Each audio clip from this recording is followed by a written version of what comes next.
Let's walk through the linked node implementation of list interface. So we have all of the methods from list interface that will be implemented behind the scenes with a node reference. Again, just like linked bag, we only need a reference to the very first node in the chain, and through that we can iterate through and get to any other elements linked from that first node. We will also keep track of how many entries we have in our list. Down here at the bottom of the class, just like with linked bag, we have our inner node class with our data and next instance data variables, and then we also have some getters and setters. Typically when you have a nested inner class like this, you don't have to provide getters and setters because you have direct access to those variables inside the outer class, but you can use them if you choose to. So in linked bag, we didn't use them, we just used .data and .next. In some of the code in LList, I am going to use some of the setters, particularly the set next node, just to show you kind of a different way to do it. Okay, so just be aware that you can use the setters and getters, or you can access those directly. Both will work. So let's start again up at the beginning here, and we have our two instance data variables, again our link to the first node in the chain, and we'll also keep track of the number of elements we have in this list.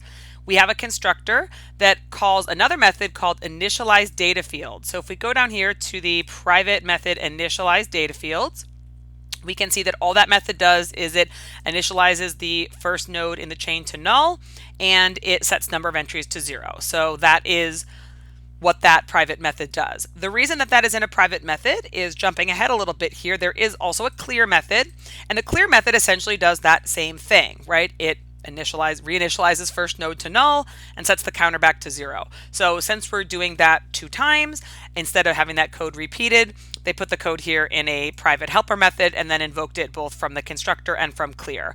There's kind of pros and cons of doing different approaches, but they're different in linked bag and in LList, just to show you different approaches. Not to say that one is appropriate for the bag class and one's appropriate for the list class. It's just that there's different ways of going about it. Also in the bag class, we had seen that in the clear method, we actually iterated through and removed all the elements. Again, you could also do that here, and there are some, again, pros and cons of doing different ways. But for now, we're just going to use the implementation they have here, which just resets that first node to null and resets that counter to 0. So that creates our list object. We have our two different add methods, of course, one where we just take in the new entry. So this is what that first add method looks like. So remember, the method where we just take in the element to be added adds that element to the end of the list. So we essentially need to iterate all the way to the end of the list and then tack that new element on.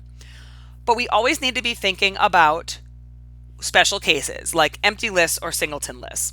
So the first thing we do here is we create a new node that's going to be added to our chain.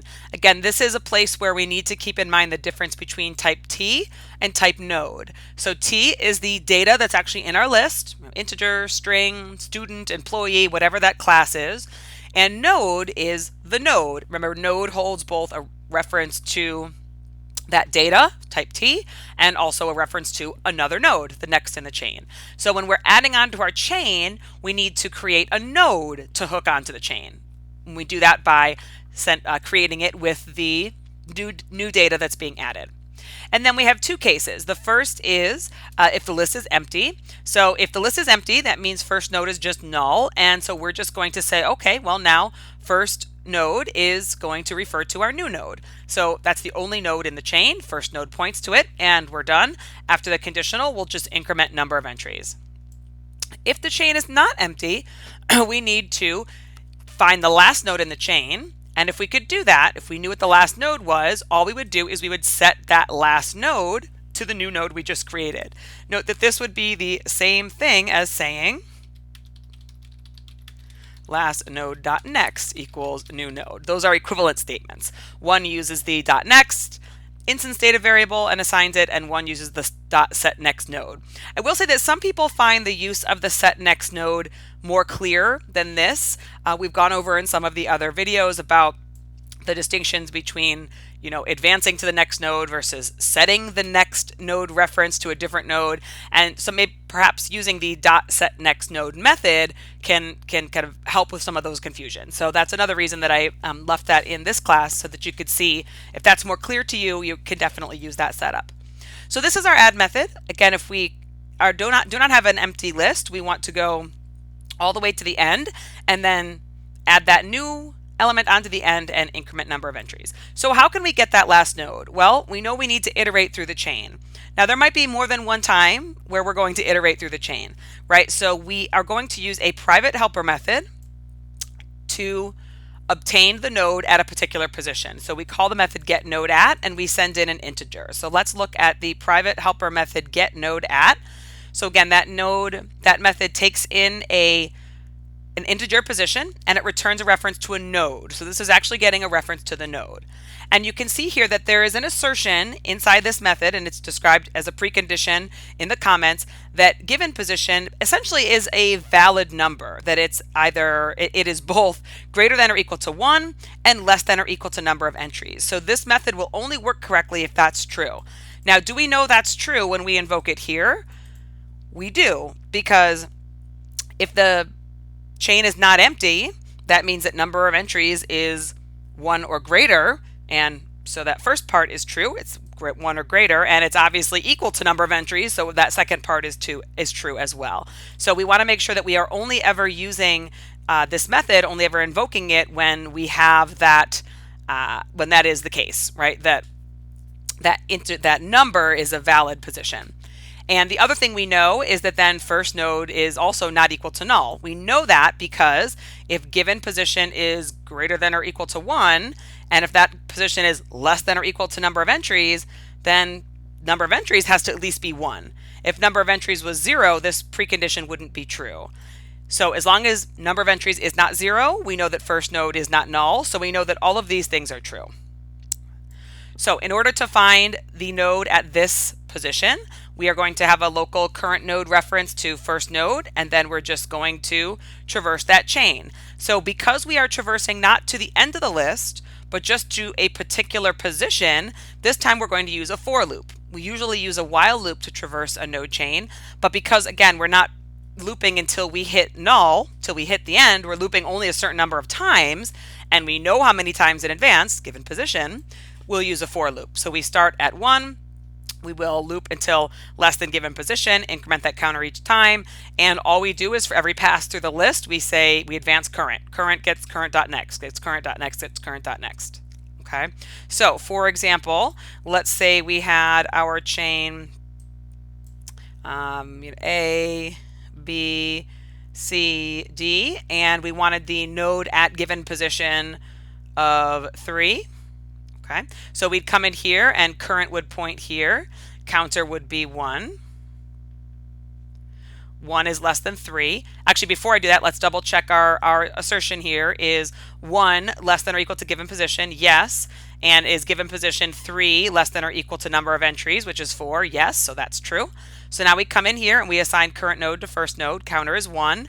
So 1 is less than given position. We enter the loop and we just advance current.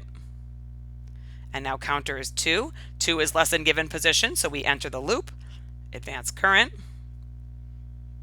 increment count.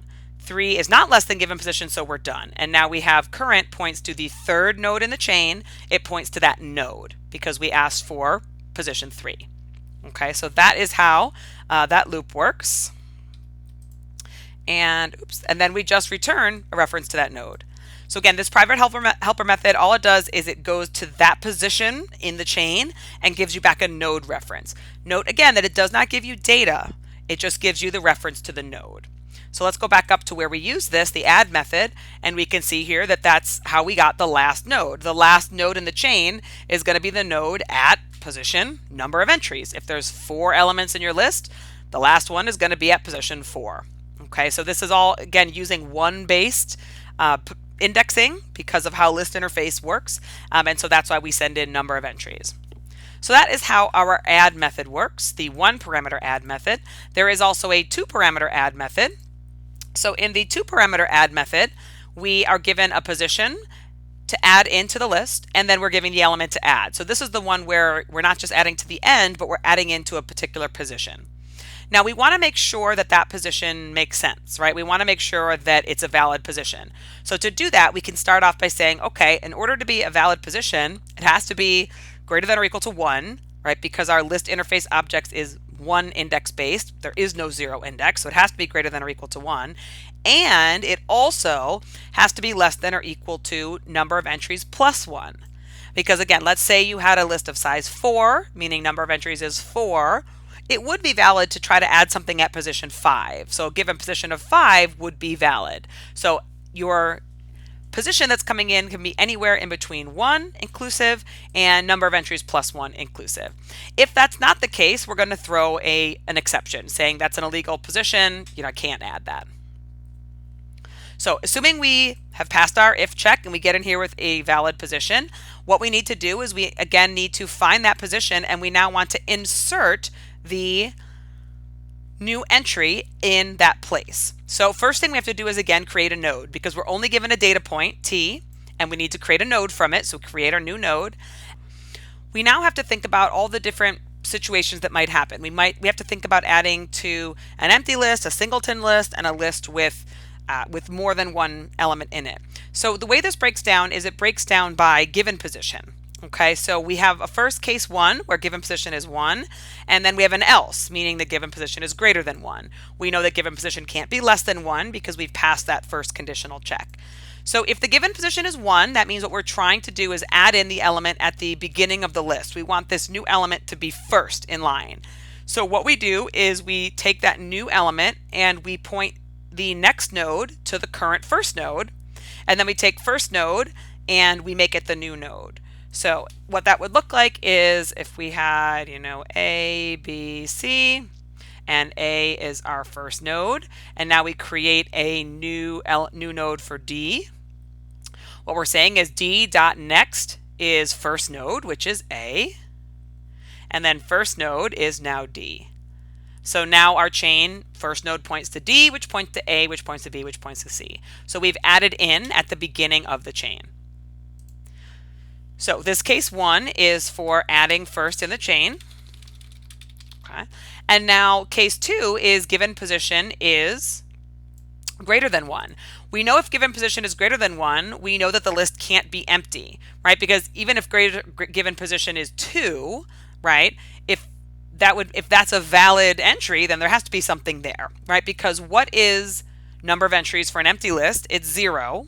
And so if we have an empty list, that would mean that given position is greater than or equal to 1, and given position is less than or equal to 0 plus 1, 1. The only number that satisfies that is 1. So if we have an empty list, we will have entered into the if statement, because the only valid number for given position is 1. So this is adding to the first in the chain, also works for an empty list. And so now if we're in the else, we know two things. We know that the given position is greater than 1, and we also know that the list is not empty, because if it was empty, we would have gone into the if. So when the list is not empty, let's say, for example, in our picture here, we want to add in, let me rewrite this. So let's say we've added D to the beginning. So now we have D, A, B, C. This is first node. And let's say we wanted to add in element F, and we wanted to add it in position 3. Okay, so we want to basically add it here between the A and the B. Okay, how can we do that? Well, we need to take this A and we need to say, all right, we need to insert it here between A and B. So what we want to do is we want the A to no longer point to B, we want it to point to F, and we want the F to then point to B. That will sort of insert it into the center of the chain. Okay, so how can we do that? Well, in order to do that, we need a reference to A. So if we are trying to insert at element 3, position 3, what number is A at? It's at position 2. It's one before the one that we're looking at. So that's what we can do here, is we can get a reference to node before by asking for get node at given position -1. And let's go back to that method for a moment. We said in given position, in get node at, it has to be the case that 1 is less than or equal to given position is less than or equal to number of entries. And we already know that that's true, right? Because the smallest that given position could be here is 2. 2 minus 1 is 1. And so that satisfies this. So we're good to go. So we get the node before the position we're looking at, given position -1. And to get the node after, in our case, in our little picture here, that would be the B, we just say node before dot next. So essentially what we're doing here is we're saying, okay, this is the node before, and then, sorry, this is before these changes are made. Let me go back to that. Okay, so this is the node before because it's in position 2, which is 3 minus 1. And so node before dot next is the node after. Okay, and then we say take our new node, our F node that we created here, and set the next to be the node after. So F is now going to point to B. And then take the node before, the A, and set its next to be our new node, like that. Okay, so we've inserted it into the chain here by getting a reference to the node before it and then the node after that, and by inserting it by updating those next pointers. And then of course for both the if and the else, we have to remember to update that number of entries. Okay. Now would this also work if the position was if we wanted to add on to the end of the list? So let's again look at our chain here.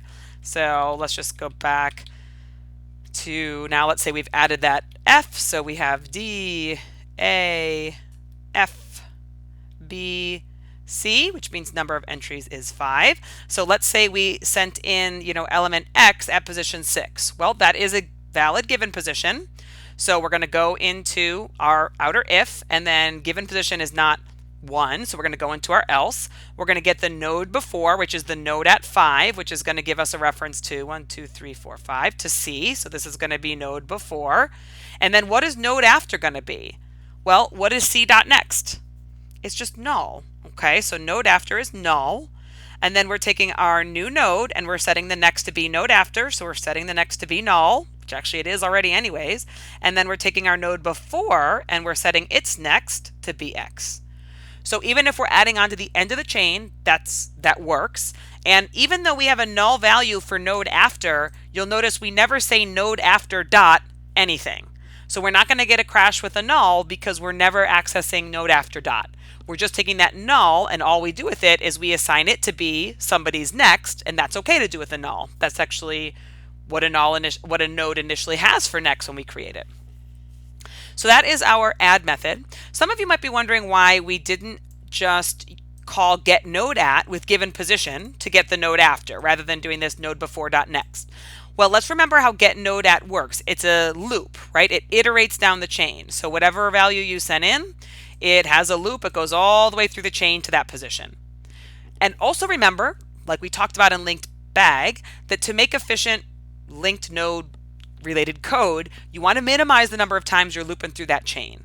Okay, so if we can call get node at once instead of twice, that's going to be a more efficient solution. So even though it would work for this to say node after equals get node at given position, that would be correct. It's going to be less efficient because this is going to have to iterate through a whole nother time when it's not necessary. So you always want to be thinking of ways to avoid that iterating through the entire list. So let's look at our remove. The first remove method gives us a given position and takes it out of the chain. So again, we're going to check that the given position is valid. For removing, the given position has to be greater than or equal to 1 and less than or equal to number of entries, right? Essentially, it needs to be a valid index in the chain. So if you have 5 things in the chain and you're trying to remove an element at a certain position, that position has to be between 1 and 5. Okay. If it's not, then we throw an index out of bounds exception. Now, note that in this case, what will happen with an empty list? For an empty list, number of entries is going to be 0. Okay, so if we try to try to remove from an empty list with, let's say, even given position of 1, well, if given position is 1, that's going to be true, but this is not, because 1 is not less than or equal to 0. So in that case, we're going to throw an exception. Okay. Now, it would also be a valid action to just return null if someone tries to remove from an empty list. That would also be a good choice. Both are correct. There's pros and cons of doing both approaches. The only thing that you really want to be sure about is that you're consistent. So in our add method, if we got an invalid index, we threw an exception. So we should do the same thing in our remove method. So you want to try to make sure your methods within a class are consistent, but there are choices, right? Returning null is a valid choice, and so is throwing an exception. All right, so let's say we are now we have a valid position, we have a result variable that is initialized to null, and if we're in this conditional, we know that the list is not empty, right? Because if the list was empty, we would have thrown that exception. So we again have two cases. One is removing the first entry, and the second case is removing some other entry. Okay, so if we're trying to remove the first entry, all we need to do is we need to get the result that's in that current first node, and then we just advance first node to next. Okay, so if we look at our, let's go back over to a picture here, and if we have A, B, C, D, and we try to remove at 1, well, don't say this is first node. All we're saying is that our result is first node.data, and now first node gets first node.next. So that because we no longer have a reference to A, that essentially cuts it out of our chain. A will be released for garbage collection. Okay, so it works for our first entry. Let's say instead of removing given position 1, let's say we want to remove given position 3, which is the C. Well, how does that work? Well, let's look at case 2. So just like we did with the add method, we're going to get a reference to the node before. So we're going to do that by sending in given position -1. That's the node before.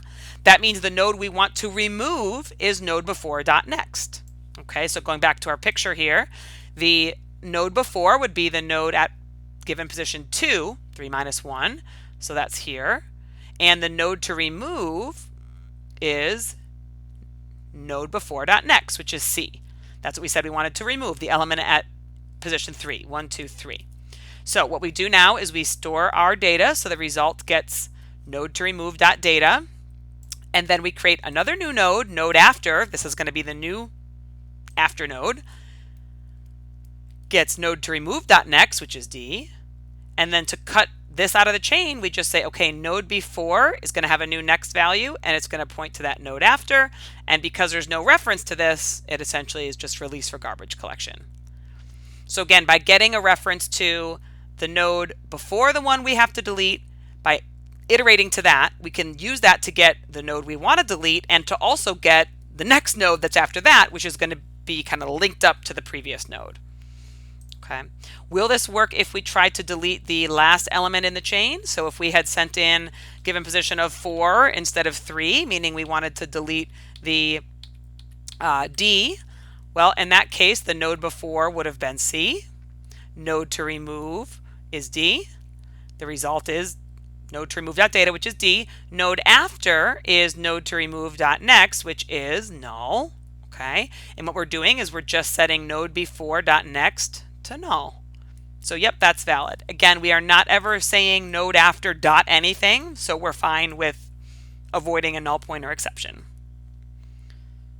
So that's remove.